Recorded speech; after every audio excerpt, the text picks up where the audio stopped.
90% महिला नेत्यांच्या खोलीत गेल्याशिवाय राजकारण करू शकत नाहीत। राजकारणामध्ये काम करणाऱ्या महिला कोणत्या ना कोणत्या राजकारण्यासोबत बेड शेअर करूनच पुढे येतात। मित्र हो, आपल्या देशामध्ये महिलांचा आदर केला जातो, सन्मान केला जातो। पुरुषापेक्षा आपण किंचित सुद्धा कमी नाही हे महिलांनी आपल्या कर्तृत्वानं, सामर्थ्यानं आजवर दाखवून दिलेलं आहे। त्यामुळे आता त्या विषयावर चर्चा करण्यामध्ये, त्या विषयाचा प्रश्न उपस्थित करण्यामध्ये आता काहीही अर्थ उरलेला नाही। सरकारकडून सुद्धा महिला सबलीकरणाचा प्रयत्न केला जातो। महिलांच्या आरक्षणासाठी सरकारकडून मोठी पावलंही उचलली गेली आहेत। मित्र हो, या सगळ्या गोष्टी जरी खऱ्या असल्या तरी प्रत्यक्षात महिलांना किती अडचणींना सामोरं जावं लागतं हे आपण या उघड्या समाजामध्ये रोज पाहतो। प्रसिद्धी माध्यमातून सुद्धा रोज या संदर्भाच्या बातम्या येत असतात।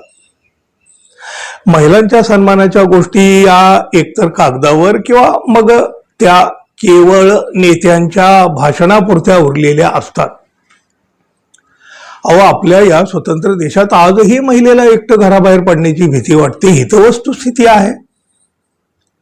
समाजाची मानसिकता बदलायला तयार नाही। सर्वसामान्य जनतेचं तर सोडूनच द्यावं, पण लोकप्रतिनिधी सुद्धा अनेकदा जाहीरपणे बोलताना कुठल्या ना कुठल्या प्रकारे महिलांचा अपमान करतात, त्यांना कमी लेखतात। हे काय आपण पाहत नाही का? किंवा याआधी पाहिलं नाही का? अहो, आता तर चक्क एका खासदारानं राजकीय क्षेत्रात वावरणाऱ्या महिलाबाबत अत्यंत संतापजनक वक्तव्य केलं आहे। राजकारणामध्ये काम करणाऱ्या महिला कोणत्या ना कोणत्या राजकारण्यासोबत बेड शेअर करूनच पुढे येतात।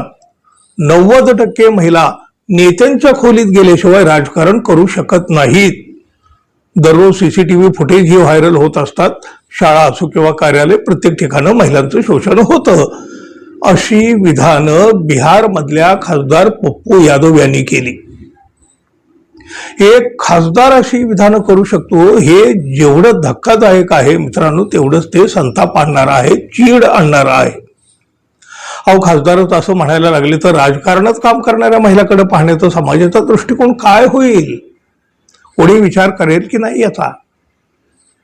एकीकडं राजकारणामध्ये महिलांना पुढे आणण्याची भाषा केली जाते आणि दुसरीकडे त्यांच्या अशा प्रकारे बदनामी सुद्धा केली जाते, अगदी जाहीरपणे।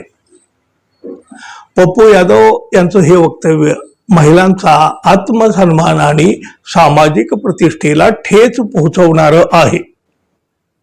बिहारच्या महिला आयोगाने याची गंभीर दखल घेतलेली आहे। त्यांना एक नोटीस सुद्धा दिली आहे आणि तुमचं लोकसभा सदस्यत्व रद्द करण्याची शिफारस का करू नये अशी सुद्धा विचारणा केली आहे।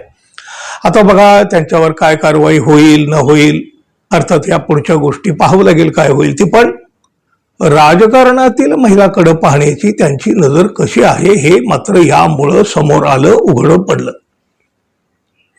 आणि राजकारणामध्ये काही असे पप्पू यादव काही एकटे नाहीत व महाराष्ट्रात सुद्धा आहेत ना असे। महाराष्ट्रात अनेक नेत्यांनी महिलांच्या संदर्भामध्ये अशा पद्धतीचे आक्षेपार्ह विधानं केलेली आहेत। कुठल्या नेत्याला शिक्षा झाल्याचं आहे ऐकिवात तर नाही आपल्या। महिलांचं लैंगिक शोषण करणारे भोंदू बाबा हे आपल्या महिला आयोगाच्या अध्यक्षांचे गुरु असतात। या तथाकथित गुरूंचे पाय धुणाऱ्या या आपल्या महिला आयोगाच्या अध्यक्षा असतात। मित्रांनो, आता तुम्ही सांगा कसा जपणार महिलांचा आत्मसन्मान आणि प्रतिष्ठा? त्यापूर्वी मित्रांनो, जाता जाता आपल्या चॅनलला सबस्क्राईब करावं एवढी एक माफक अपेक्षा आहे। धन्यवाद, पुन्हा भेटू, नमस्कार।